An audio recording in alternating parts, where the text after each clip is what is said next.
Assalamualaikum warahmatullahi wabarakatuh. Adik-adik mahasiswa, semoga dalam keadaan sehat hari ini. Hari ini kita akan membahas tentang konseling Tried in Factor atau sering kita sebut sebagai konseling TF. Dalam sejarahnya, konseling TF itu dulunya hanya berfokus pada masalah vokasional, masalah karir. Namun sekarang sudah berlakukan untuk konseling secara umum. Adapun hakikat manusia menurut pandangan konseling TF, manusia itu dilahirkan dalam keadaan memiliki potensi baik dan buruk. Kemudian manusia bukan penerima pasif bawaan dan lingkungan. Artinya mereka memiliki keunikan sendiri untuk mengembangkan potensinya. Asumsi pokok yang melatar belakangi konseling TF adalah penekanan pada penggunaan tes dan non-tes yang membawa kepada upaya perbaikan dalam pengembangan pengumpulan data lingkungan. Artinya di dalam konseling TF, ciri khasnya yang tidak dimiliki oleh pendekatan yang lain adalah menggunakan hasil dari analisis tes dan non-tes terhadap konseli-konseli kita.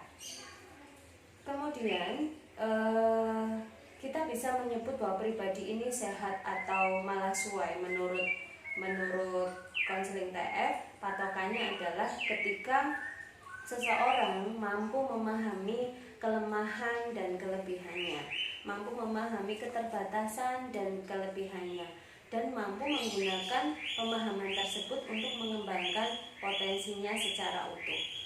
Itu adalah pandangan pribadi sehat menurut TF.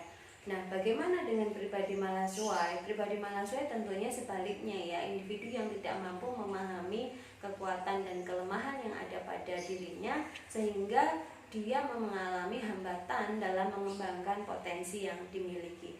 Adapun ciri-ciri yang menunjukkan bahwa individu tersebut adalah pribadi malah suai, yang pertama adalah lack of information.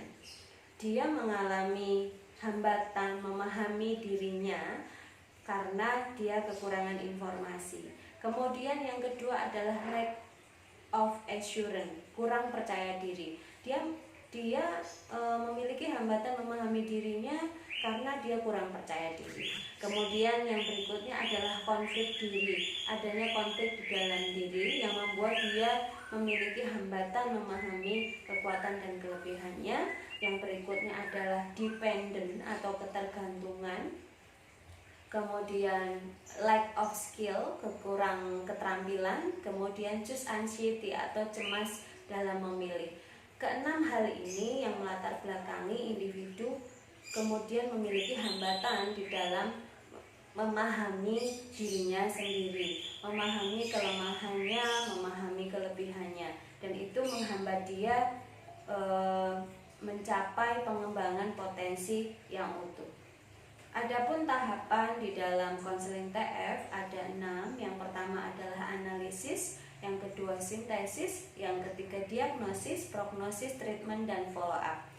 Di tahap analisis kita mengumpulkan data seperti yang saya sampaikan di awal menggunakan data analisis tes dan non-tes. Jadi kita bisa mengetahui data konseli beserta latar belakangnya. Kemudian kita masuk ke tahap sintesis. Di sana kita bisa merangkum sehingga kita bisa menemukan keseluruhan gambaran diri konseli kita. Kemudian pada tahap berikutnya adalah diagnosis. Kita menginterpretasikan data. Yang keempat prognosis, yaitu upaya memprediksi kemungkinan-kemungkinan kira-kira teknik konseling apa yang bisa kita berikan untuk diagnosa seperti ini. Kemudian yang berikutnya adalah treatment, yang keenam adalah follow up atau tindak lanjut. Adapun teknik-teknik konseling yang bisa digunakan di konseling TF itu ada penciptaan hubungan baru atau establishing rapport, kemudian advising, planning a program, kemudian pelaksanaan rencana, kemudian referral, dan yang terakhir adalah cultivating self understanding atau mempertajam pemahaman diri. Dan yang terakhir ini adalah yang sering kita gunakan. Yang sering kita gunakan di dalam konseling TF. Jadi konselor itu membantu konseli untuk mampu memahami dirinya dan menggunakan kelebihannya untuk mengatasi permasalahannya. Seperti misalnya kita dihadirkan konseli yang memiliki kecemasan di dalam memilih beberapa pilihan A, pilihan B, pilihan C. Misalnya datang ke kita, saya bingung Bu, saya mau kuliah saja, bekerja saja, atau kuliah sambil bekerja.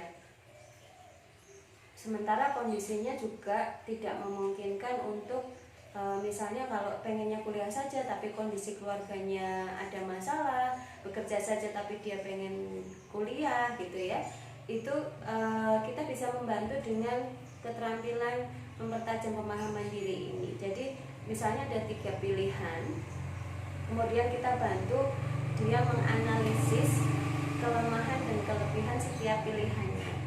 Kelemahannya apa, kelebihannya apa. Di poin yang pertama misalnya kuliah saja, yang kedua bekerja saja, kelemahannya apa, kelebihannya apa. Kemudian bekerja sambil kuliah, kelemahannya apa, kelebihannya apa. Sehingga kita bisa mempertajam pemahaman dirinya. Oh iya, seharusnya saya memilih yang pilihan A atau memilih pilihan yang B atau pilihan yang C. Jadi kita mengajarkan ke konseli untuk bisa menganalisis dengan tajam pilihan-pilihan yang penting dalam kehidupannya. Demikian yang bisa saya sampaikan terkait konseling TF.